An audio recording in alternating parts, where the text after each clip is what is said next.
ಇಲ್ಲ, ವಾಟರ್ ಟ್ಯಾಂಕರ್ದು ನಾನು ಆಗಲೇ ಹೇಳಿದ ಪ್ರಕಾರ ಖಾಸಗಿ ಟ್ಯಾಂಕರ್ಗಿಂತ ನಾವು ಕಡಿಮೆ ಬೆಲೆಯಲ್ಲಿ ಕೊಡ್ತಾಯಿದ್ವಿ. ಮತ್ತು ಗುಣಮಟ್ಟ ಕಾವೇರಿ ನೀರನ್ನು ಕೊಡ್ತಾಯಿದ್ವಿ.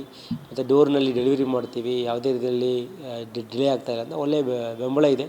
ಜನರು ಭಾಳ ಬೆಂಬಲ ಕೊಟ್ಟಿದ್ದಾರೆ. ಸೊ ಈ ಯೋಜನೆಯನ್ನು ಇನ್ನೂ ವ್ಯಾಪಕವಾಗಿ ಜಾರಿ ಮಾಡೋದಕ್ಕೆ ಪ್ರಯತ್ನ ಮಾಡ್ತೀವಿ. ಸಮ್ಮರ್ನಲ್ಲಿ ನಾವು ಖಂಡಿತ ಮಾಡ್ತೀವಿ.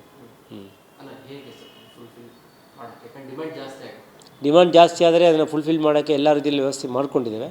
ಸೊ ಖಂಡಿತ ಅದನ್ನು ಫುಲ್ಫಿಲ್ ಮಾಡ್ತೀವಿ. ಸರ್, ಇದು ಮತ್ತೆ ದರ ವಿಚಾರವಾಗಿ ಸರ್ ಮತ್ತೇನು ಜಾಸ್ತಿ ಆಗಲ್ಲ ಸರ್ ನೀರಿನ ದರ? ನೀರಿನ ದರ ಯಾವುದು ಕೂಡ ಇವಾಗ ಏನು ಏಪ್ರಿಲ್ 1, 2025ಕ್ಕೆ ಜಾರಿಯಾಗಿದೆ. ಆ ರೂಲ್ಸ್ ಪ್ರಕಾರ ಅದು ಜಾರಿ ಆಗ್ತಾ ಇರುತ್ತೆ.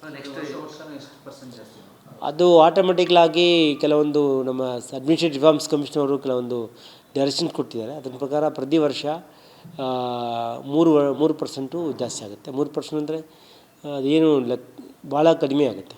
ಇಲ್ಲ, ನಮ್ಮದು ಏನು ದರ ಇದೆ ಅದರಲ್ಲಿ 3% ಜಾಸ್ತಿ ಆಗುತ್ತೆ.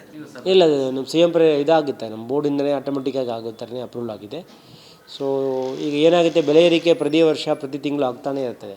ಸೊ ಪ್ರತಿ ಸರಿ ಹೋಗಿ ಅದನ್ನು ಬೆಲೆ ಏರಿಕೆ ಮಾಡೋದು ಕಷ್ಟ ಆಗುತ್ತೆ. ಹಾಗಾಗಿ ನಮ್ಮ ಏನು government of India, government of Karnataka administrative reforms commissioner ಏನು ಡೈರೆಕ್ಷನ್ ಕೊಟ್ಟಿದ್ದಾರೆ ಅದರ ಪ್ರಕಾರ ಆಟೋಮೆಟಿಕ್ಲಾಗಿ ಈಗ ಕರೆಂಟ್ ಬಿಲ್ಲು ಇದೆಲ್ಲ ಇರ್ತವೆ ಆ ಥರ ಇದು ಕೂಡ ಪ್ರತಿ ವರ್ಷವೂ ಕೂಡ ಫೈನಾನ್ಷಿಯಲ್ ಪ್ರಾರಂಭದಲ್ಲಿ ಕಡಿಮೆ ಪರ್ಸೆಂಟೇಜ್ ಲೆಕ್ಕದಲ್ಲಿ ಅದು ಆಟೋಮೆಟಿಕ್ಕಾಗಿ ಇನ್ಕ್ರೀಸ್ ಆಗುತ್ತೆ.